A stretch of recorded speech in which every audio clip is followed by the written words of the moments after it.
Welcome back, everybody, to another episode of Cincinnati Reds Daily. I'm your host, Greg, as always, and I'm joined today by Clay Snowden of justbaseball.com. You can find all of his articles over on justbaseball.com. He does some great stuff. Just wrote a great one today about everything that's happened over the last couple of days. You can also find him on X at Clay _Snow. Clay, thanks for joining me today. Excited to talk to you. Yeah, Greg, of course. Always happy to come on and talk ball.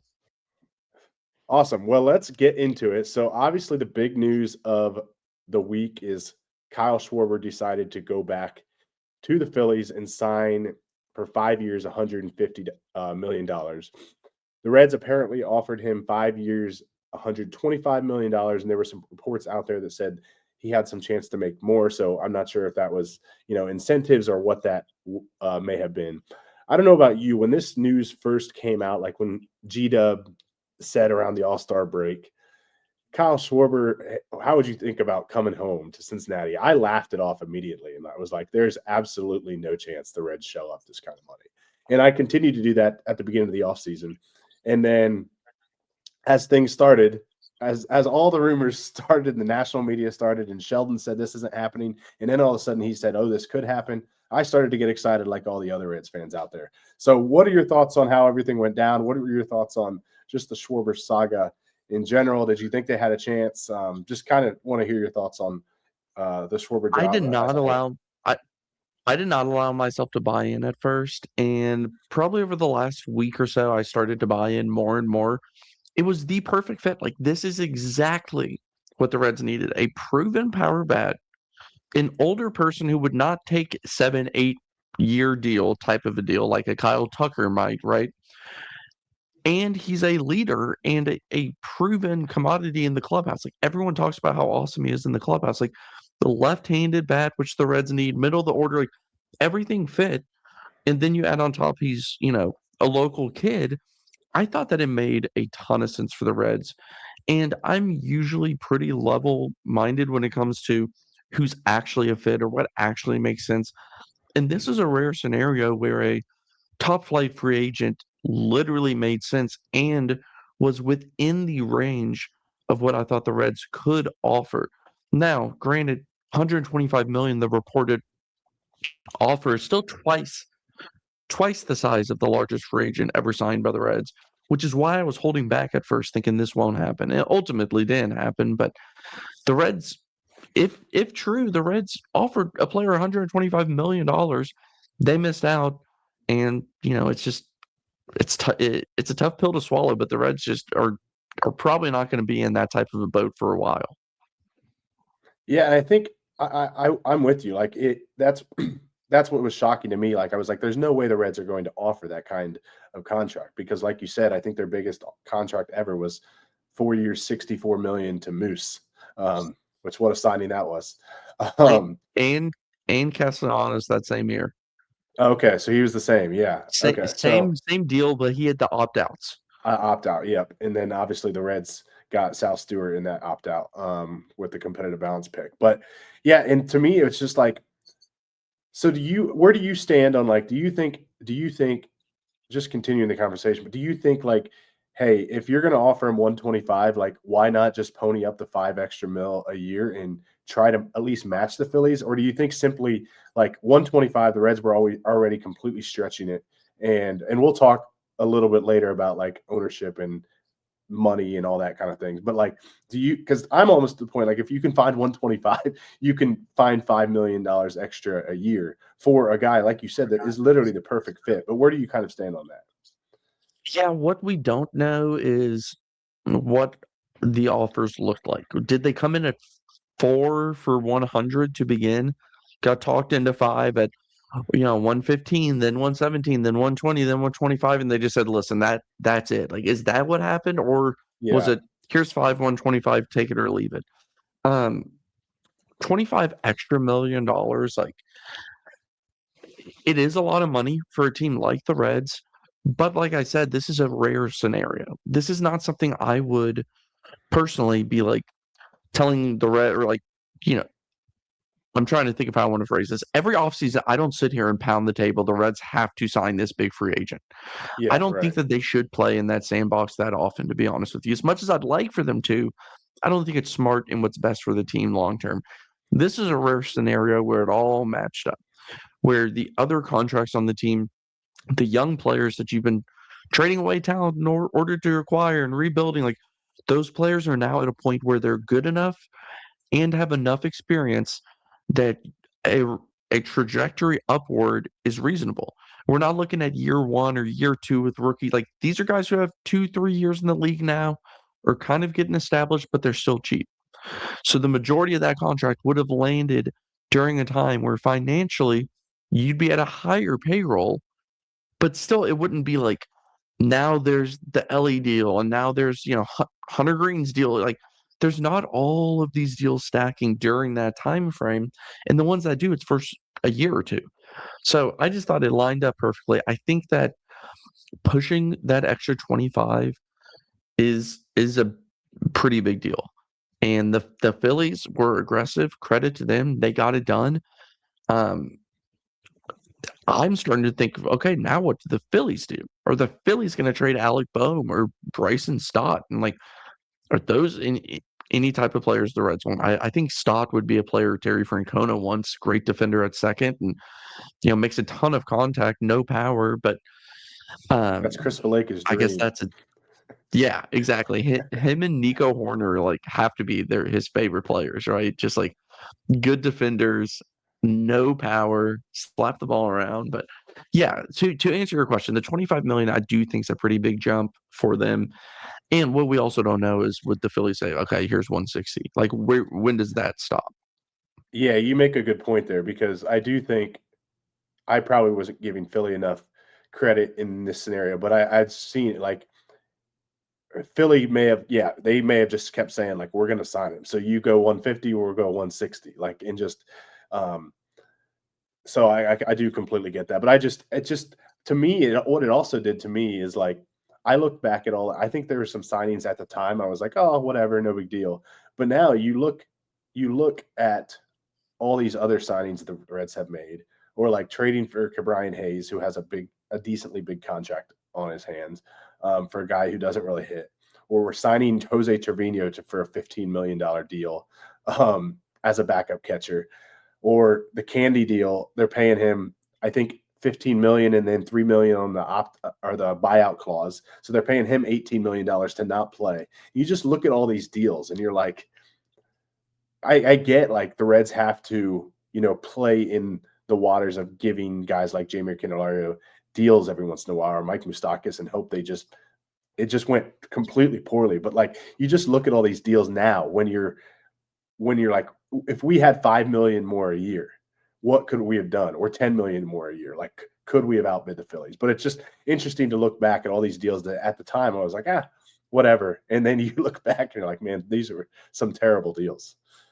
Yeah, and it makes me wonder when you see like the Trevino deal and when he was extended, I thought like I kind of get it, like it's insurance in case they don't sign Stevenson, like because that deal ran through, I guess it was it next year, 2026 and 2027, I I believe believe it that's is. correct.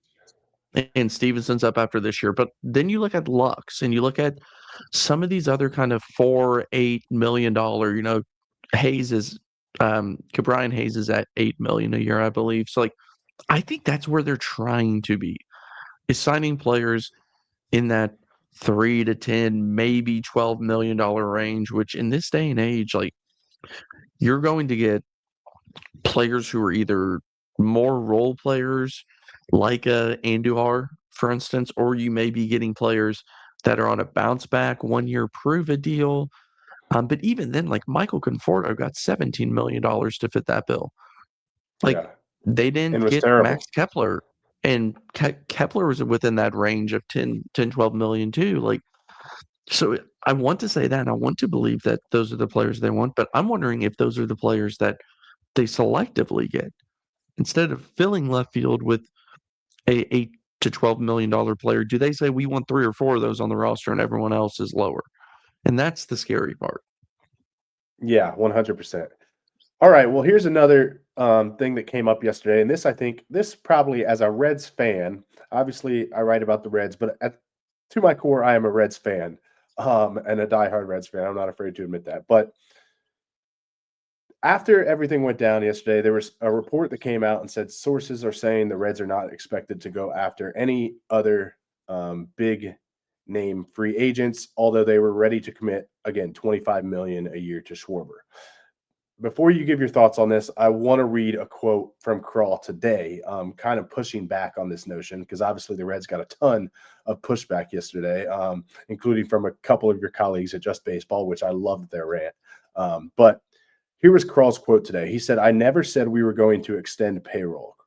I've always told you guys that's where our payroll was. We were trying to figure out how to be creative to get him to fit in. We were trying to be creative in year one to figure out how to continue to get him."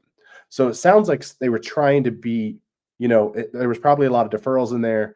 They were probably, trying to give him less in year one and then he'd get more from Krall's comments. But it's still, to me, just doesn't add up to be like, we were going to give this guy 125 million, 25 million a year. And then all of a sudden this money is just like poof, it's gone. Now that since Schwarber didn't work out because he was from Middletown, now all we have is 5 million to spend. And then also it kind of got leaked that the reason they were willing to spend more on Schwarber was because of ticket sales. And it just feels like to me that it's so disrespectful to like, are you trying to win? Or are you just constantly worried about ticket sales? And I could go on a rant on this, but I'll let you go before I keep going. Yeah, his comments today are a little weird to me because everybody on this team currently is getting more expensive next year. All of them are going up in ARB or entering ARB. So wouldn't you want that first year to be higher? Wouldn't you think that first year of the deal should be higher so that it can maybe go down a little bit as those others go up instead of making the first year cheap and ballooning other years when everyone else is getting more expensive as well? Like, I just did not get that unless I mean, there's really no angle that I can think that that really makes sense. Deferrals aside, like, if they would have signed him, they would have done nothing else then, is kind of Yeah, how I'm reading the whole scenario. And right. if it's, you've heard numbers between 5 and 15 million that they have to spend this year. If all of that is true, why did you give 10 million to a reliever who's 35 years old? Like, I don't get that. I like the Pecan signing. I like it in a vacuum. But when you take your budget and you say, this large portion here is a 35-year-old relief pitcher. And because of that, we missed out on Kyle Schwarber. Like, I don't love that. The idea of the ticket sale thing is one of the more disrespectful things you can possibly say, in my opinion. And is what made me upset. I'm pretty level headed usually. I was fired up when I wrote that article last night because it's not the first time that we've been slapped in the face as Yeah. fans. And the fact that these are people that keep your team around are fans. Without fans, you have nothing. I mean, the Lexington Legends here in town in Lexington, Kentucky, have no fans. People don't know about them because there's no damn fans. Like, come on. So to me, it's you're treating fans like they're stupid. And it's not the first instance that we've had this. And it's time after time. And the ticket sales thing, like, if you truly think ticket sales will jump because somebody was born 38 miles away compared to somebody else, like Pete Alonso, in my example, was born 900 miles away. I have never heard somebody say, not going to the game today. Yeah, well, they signed Pete Alonso and he's from Tampa, man. I can't stand that. Like, that's Ellie De La It's Cruz is from a outrageous. different country. It's He's from a outrageous. different country and he sells more tickets than any of those guys would, in my opinion. So for me, I just thought it was another case where the front office and ownership and everyone involved here, the PR team, yeah, I don't know who's to blame. But once again, things came out of their mouth that you don't hear from any other team. And there's a reason why we don't hear it from other teams because it's stupid. It's unfair and it's treating fans like they're ignorant when they're not. And I do think it's going to bite them. I really do. And I'm not trying to be one of these boycott the team type people. I don't feel that way at all. People that want to go to games, they enjoy that. go to games. I Yeah. will probably go to games this year, but at some point, fans will turn away. And I don't know if that's, people just saying, "Ah, it's just not worth it anymore. They've been bad. They've said wrong things. Like, I don't want to support them." And if that's who you are, I get it. Like, I really do. But you got to think of the next generation. You got young fans coming up in 2025, and I can watch any team anywhere. I no longer rely on the local newspaper to get the stats and the scores. I no longer am kind of chained to driving, 13 miles to the ballpark. That's the only team I can get. Nowadays, you can follow any team with the same level of a local feel. So if I'm a younger guy, I see it all the time with I have cousins that have grown up. They're 12, 13 years old now. They don't like the Reds. Yeah. They have Shohei jerseys. You know what I mean? Like, Yeah. They get the on younger YouTube and watch generation all is the not like highlights and people who grew up having to follow the local team. You don't have to anymore. And I wonder what will happen if they continue these same ways, and especially off a playoff win when you have so much a playoff berth where you have so much momentum going for you, and to see that kind of, take this turn, it sucks. And there's a lot of offseason left. I'm not saying this team's done or they can't do anything. And the Reds have surprised us before with kind of more random moves like the Cabrian Hayes edition. So we'll see what happens. We'll see if they get creative. But Greg, I guess I have a question for you. If you're not going to spend in free agency and you are a draft and develop team, is what Krall has been quoted to say, yes. are you the type of organization that will trade for proven talent? Are you going to trade those draft and develop players off for proven talent? I don't think so, right? It doesn't seem like it because they constantly say they don't wanna give it up. So, that's where you're like, "We're not gonna sign the big names, but we're not gonna trade for the big names." And it's just yeah, that's where I think you lose me a little bit. Like, at some point, like, I've always been a huge prospect guy. I am a big prospect guy, probably much more than others. But, like, you have Ellie De La Cruz in the prime of his career. At some point, you gotta take a risk. Like, at some point, you gotta go for it. I joked earlier, I think Bryce Spalding put out a tweet about, like, are the Reds really just gonna stand pat? Because it was another post about the budget, like, we would Cross saying we really only have $5 to $10 million more to spend, and you're like, this would be running it back year 4 with what they called this young core. Like, you can't just keep running it back and expect things are just gonna miraculously get better, and on the trade front, like, I think that's part of, like, the Reds could trade for, like, if they traded, and we'll talk for this in a little bit, like, traded for a guy like Ketel Marte, I would be excited. I truly would, but I'm not sure that they're actually gonna give up what it takes to get someone like him, and on top of that, like, I think that's why the comments made me so mad yesterday is just because, like, you're like, We're going to sign a guy from we'll sign a guy from Middletown because of ticket sales." But, like, even if they went out and traded for Ketel Marte, like, you still said we could even do something on top of trading for a guy like Ketel Marte, and now you're saying, we're not going to because no one else is from Middletown." But just back to the trade thing, like, it's just yeah, I don't know. I don't believe I truly think they're just like, "We're going to draft and develop young talent, and we're gonna bank on those guys being good," but it just gives you so little room for error. Like, we saw how much last year the Reds relied on Matt McLean and Ellie De La Cruz, and when they struggled, it was a disaster. And now it Mhm. seems like so far, it's just like, we're gonna run it back, and we're gonna rely on them again in 2026, and if they struggle again, I don't know. Yeah, and I think for as much as Krall and, whoever else, ownership, whatnot, has talked about kind of their strategy and whatnot, I just don't believe it. Or if it is their strategy, then they're not doing a very good job. The small market teams that are really good at what they do are the Guardians, the Brewers, and the Rays. You see others come and go, whatever. If the Reds are going to try to model like them, then they wouldn't sign Pagan. Like that's not Yeah. what those Yeah, that's teams true. typically do. There's some cases where you make the splash or the resign that's a bit weird, whatnot. Like, but they also trade players at a time where the Reds would theoretically be trading some players right now if they Mhm. wanted to model those. And we're not seeing those rumors the same way that we're seeing others.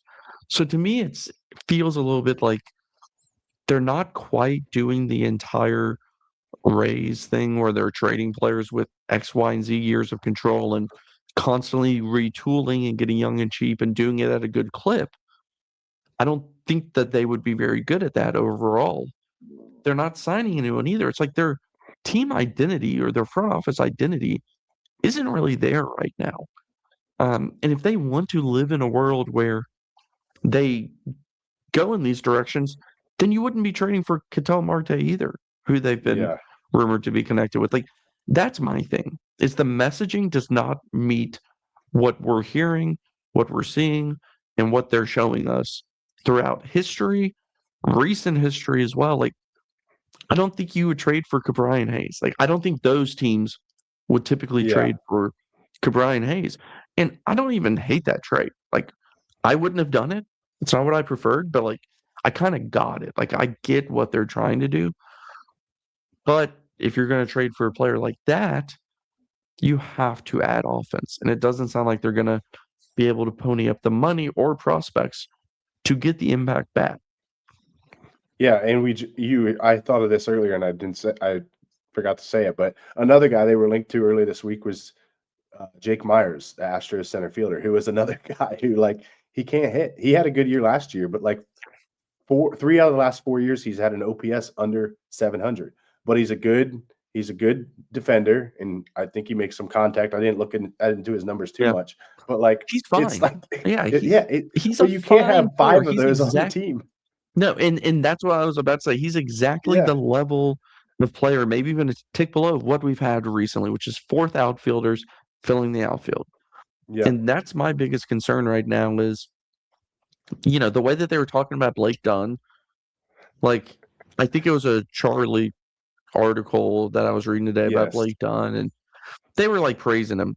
Like, dude, this is a 27-year-old that was drafted in late rounds, had a like the really good 14th year in round. Double A a few years ago, has looked completely overmatched, was a pop-up prospect. Like, in terms of just percentages, it's a low percentage that a player of his pedigree past, listed all, turns out to be anything more than a fourth outfielder. uh, you know, 10% of the time that happens. The other 90%, they end up being a 4A, kind of what he is. And I'm fine with Blake Dunn in theory, but you can have Blake Dunn if you got Kyle Schwarber. Like, you Yeah, have to have something go up if you want to have something come down or kind of roll the dice on something. Add a sure thing if you want to add something that's less sure. Even it out. But they haven't done that. And that's my biggest concern is what direction does this offseason take? Because right now it feels like it could spiral into something where at the end of the day, we're not really sure what they were doing. Now, I hope they prove me wrong. The Brady Singer trade was a complete surprise last year, and that turned out really well. So yeah, I'm not saying they can't do it or they're complete fools or they've never done anything right. Like, I think I'm not so sure I'd say they're fine as a front office, but they're not dead last. And they still have time to figure something out. I just don't know if they have money to figure something out. yeah, for sure. I want to get into the ownership real quick. We touched on it a little bit, but one thing you said made me chuckle because it is so true. Like the PR team, whatever, when these guys talk, like the Blake Dunn stuff, like, listen, Blake Dunn is a cool story. He was a 14th rounder out of Western Michigan or something, or Central Michigan, one of those. And like he won minor league player of the year for the Reds, and he struggled when he's got opportunities. So Blake Dunn is what he is. But like the day after you failed to get Kyle Schwarber, Nick Krall is out here praising to the fans about how Blake Dunn is going to be a big piece of this team. And it's like, this is nothing against Blake Dunn. So if your family's watching Blake Dunn, this is nothing against Blake Dunn, but it's just the fact of like, how is somebody not telling him, like, dude, you're saying the last things that people want to hear. But anyway, I just thought that was hilarious when you brought that up because Yeah. it's just wild the things that they say. And it's not that we are PR trained. Um, most people aren't, but you know it when you hear it or you see it, and you know when Yeah. it's wrong. or when it's fishy. Like, we all watch press conferences, we all read articles with quotes. We've been doing this as sports fans for 20 plus years. We have seen enough to know when something stands out as odd, unusual, or disingenuous. And all three of those adjectives came to mind this week when I was once again thinking, what the hell are they doing saying this or writing this, or whatever the scenario is. And it's a theme that's happening too often with the Reds, and that often starts from the top down. You don't see good organizations and good companies having loose lips or weird quotes or whatnot. Um, it's just so bizarre to me, and it just adds fuel to the fire. And it's not that I want everything to sound negative. It's not that this team's horrible. Like, they still made the playoffs. There's still a chance. My thing is, they're not improving their chances. And this is the time when you do it. You save all the money during rebuilding years. I'm okay with that. You want to put out a $60 million payroll when you're off of, some level of success and you're going into a rebuild, fine. But when it's time to be competitive again, use all that money that you saved during that time and invest it into the team. I'm not even asking for anything beyond what is even reasonable. I'm not saying they need to be in a compete every year thing, because I don't think it's realistic. But you've got 2 to 3 years here where you could compete and then do your rebuild again. Again, Yeah. not something I want, but in terms of just realistic, they could do that. I really think that they could.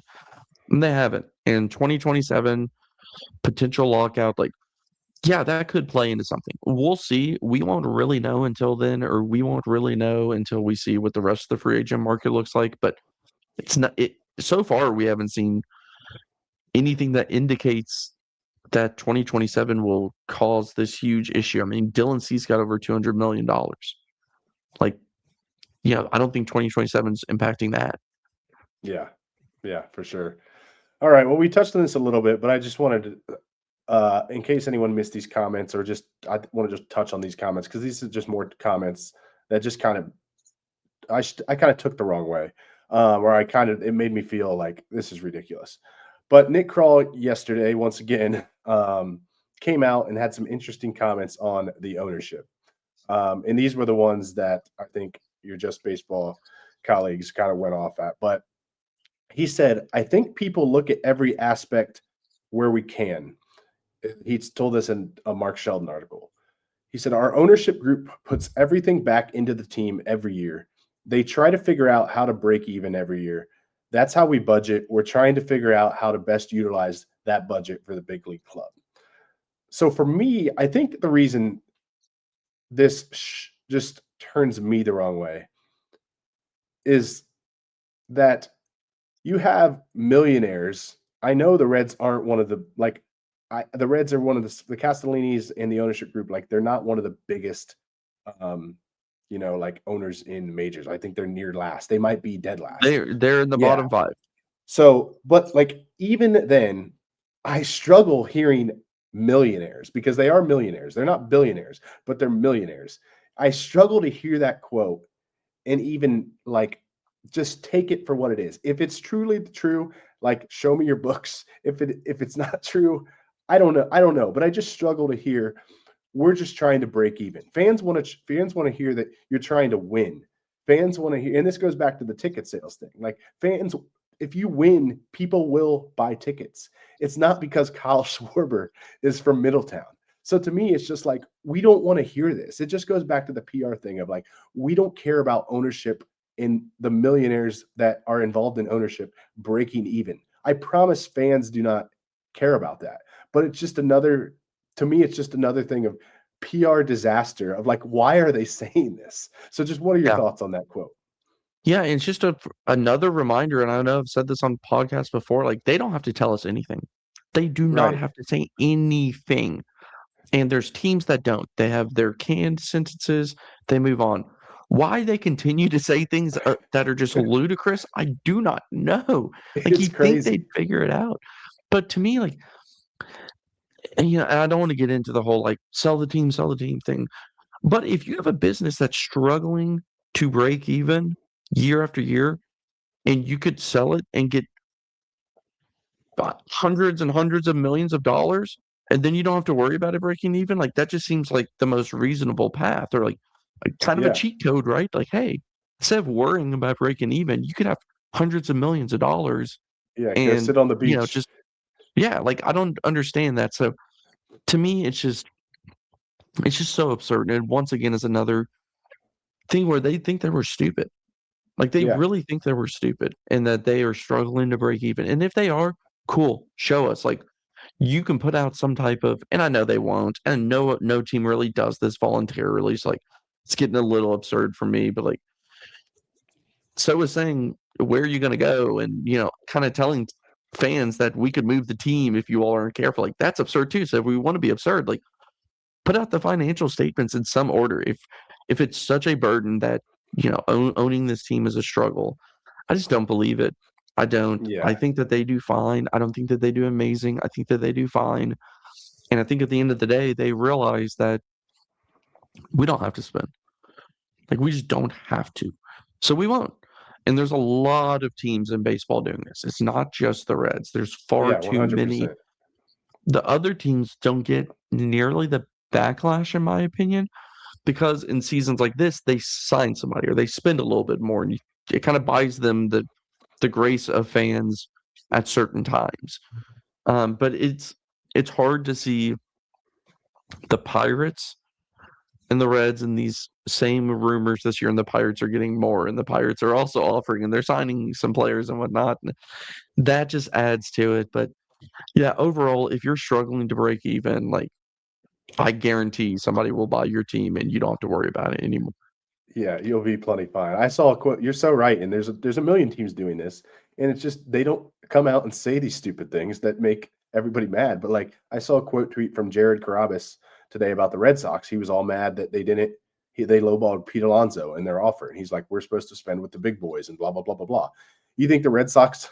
You think the Red Sox GM is coming out and say, "Hey, buddy, listen here, we could not sign Pete Alonso because we're just trying to break even." Like, no, they probably have a strategy, and their probably ownership is probably like, we're not doing it the old way. I think that we're gonna try to do it this way, and we're gonna pocket a lot of money and blah blah blah.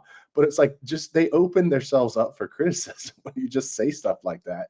And it's like me, who I'm the same way. Like I've never been a sell the team, blah blah blah. But like this week, I truly think some of these quotes, I'm like, it's made me more mad than I've been in a long Yeah, time me because I'm too. like, it's outrageous. I think it also just comes with as you get older and you have more data and more experience year over year after year after year, and you start seeing trends and you start realizing like, will this change? Is this going to change in the next 5 years, the next 10 years? Nothing tells us it will. We have a pretty large sample size of how this ownership handles the team, and I think it's just disheartening. And I put in my article an example, and it may not be a great example, but I think people understand. We all played with GI Joes or maybe Barbies or whatever it may be when we were kids, and we loved that thing.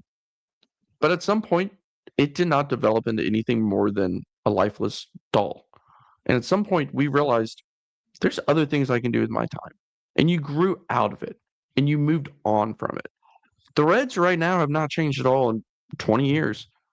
At some point, people are going to say, man, I just invested, 180 days of my summer and early spring and early fall into this club, and how many hours? And they just keep talking to me like I'm an idiot and they don't do much. Like, I think it's time to just find something better to do with my time. And I personally know people who have gone down that route and have kind of, I wouldn't say given up. Like they still want, they check a box score and they watch the occasional game, but they're not spending money at games. They're not, diehards. They don't know every player and every 40-man roster spot. And it weakens a fan base over time. And I don't know where the collective is at this point in terms of fans or where it could be in 5 years.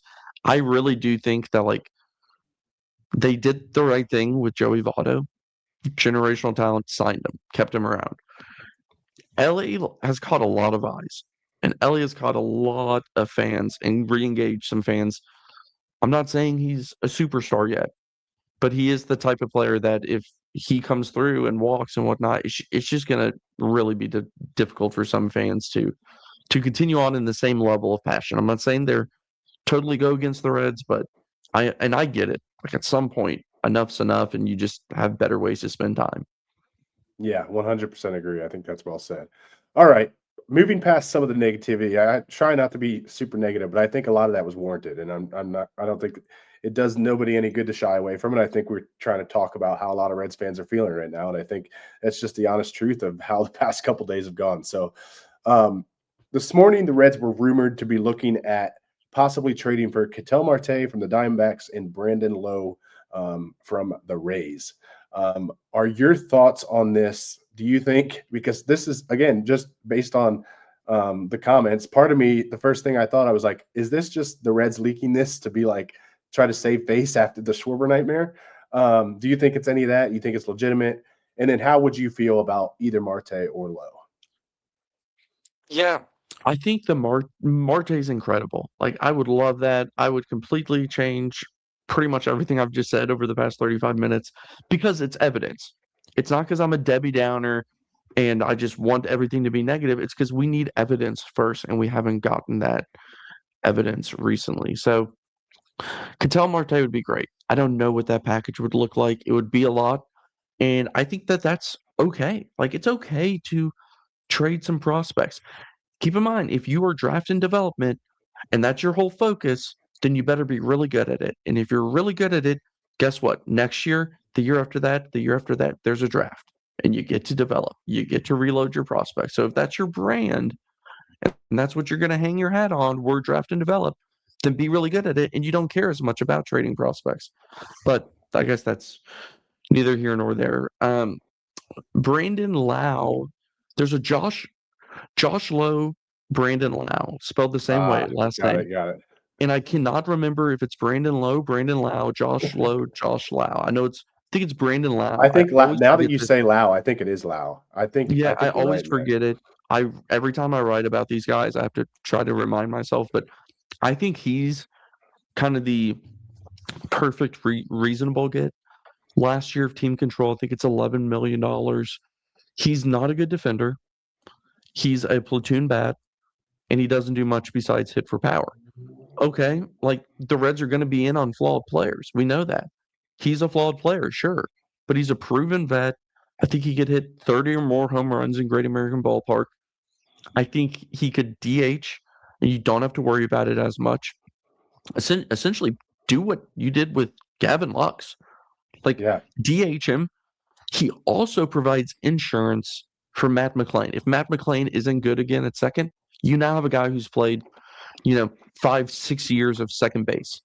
He's played some first base as well.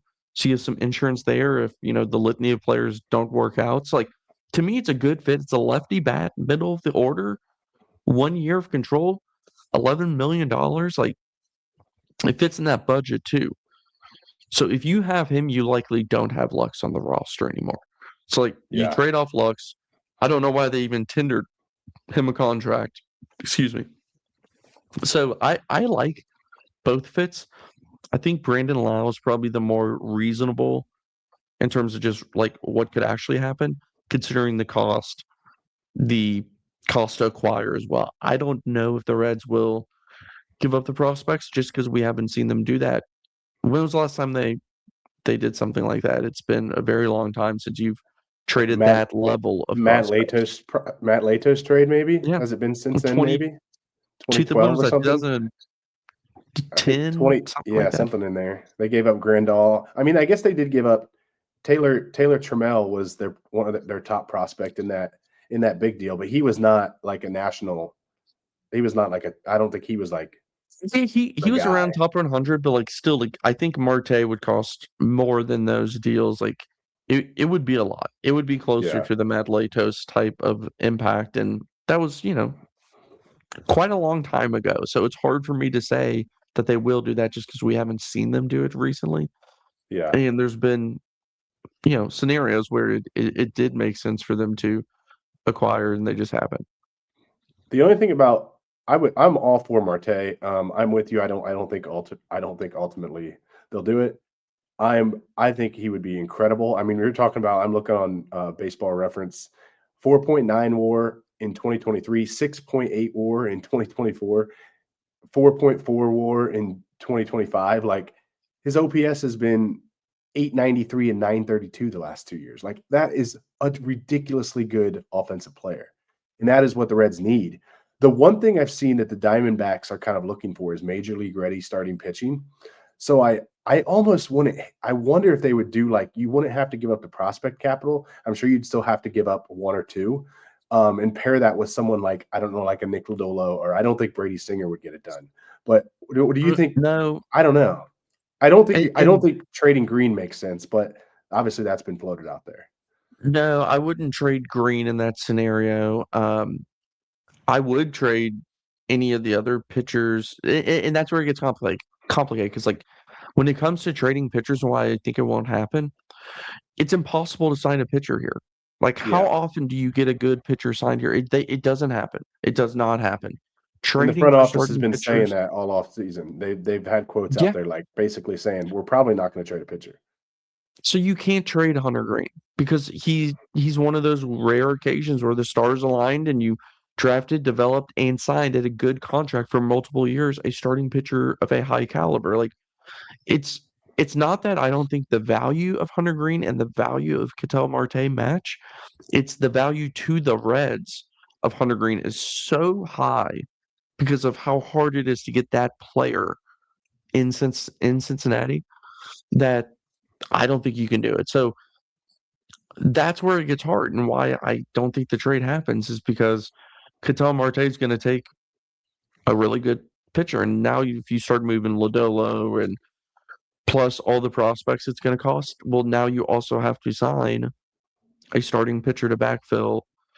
And now it's how much worse is your rotation getting? Or and I'm not against trading Lodolo for what it's worth.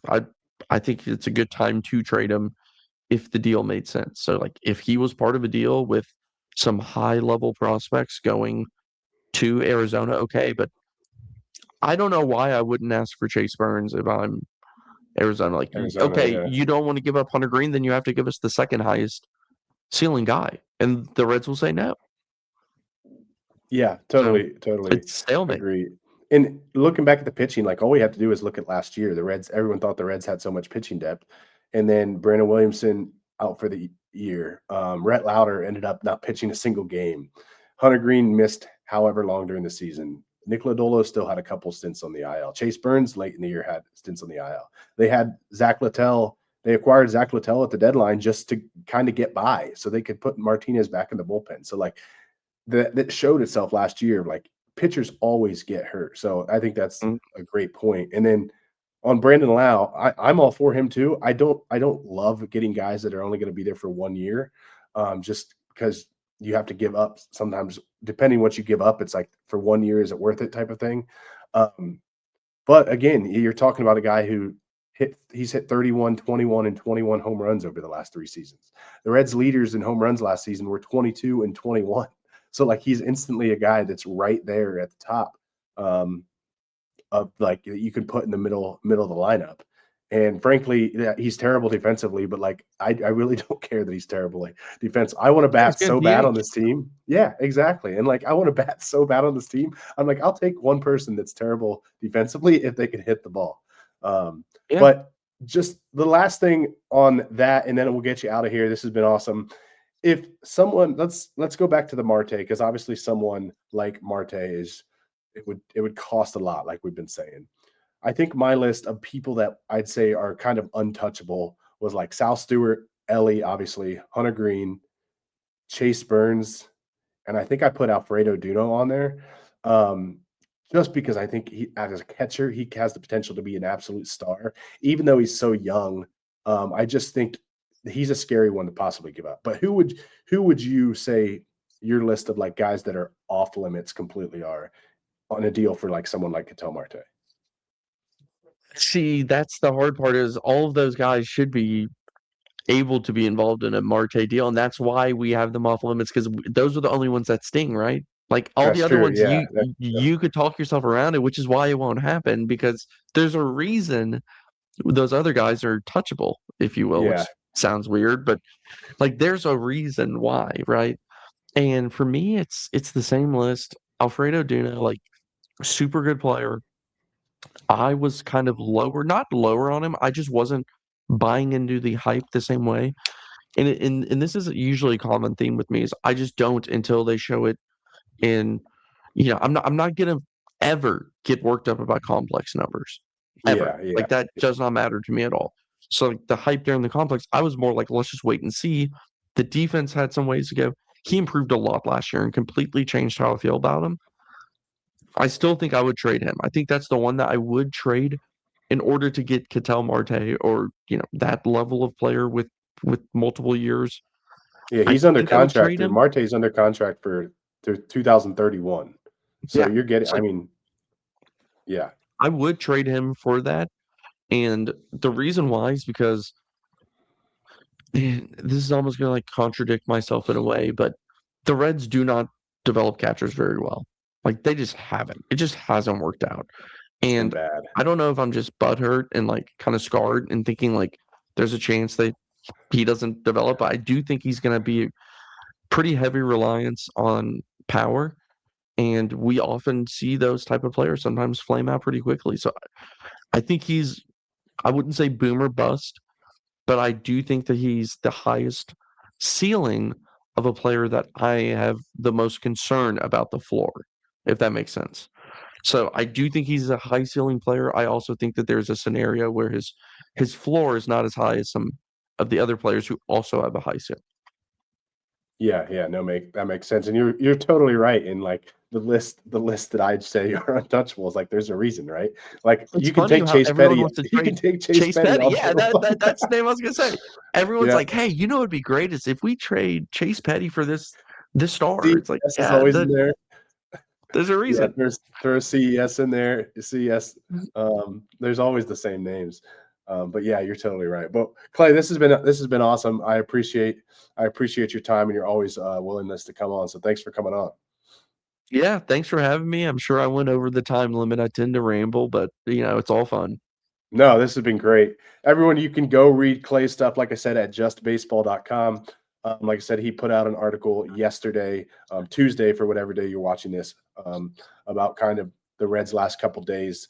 And you can follow him on X, Twitter, whatever you want to call it these days, at Clay_Snow. That's Clay_SNO. But that's going to do it for today's episode of Cincinnati Reds Daily. I appreciate you all watching. And as always, we'll leave it with the Go Reds, and we'll see you next time.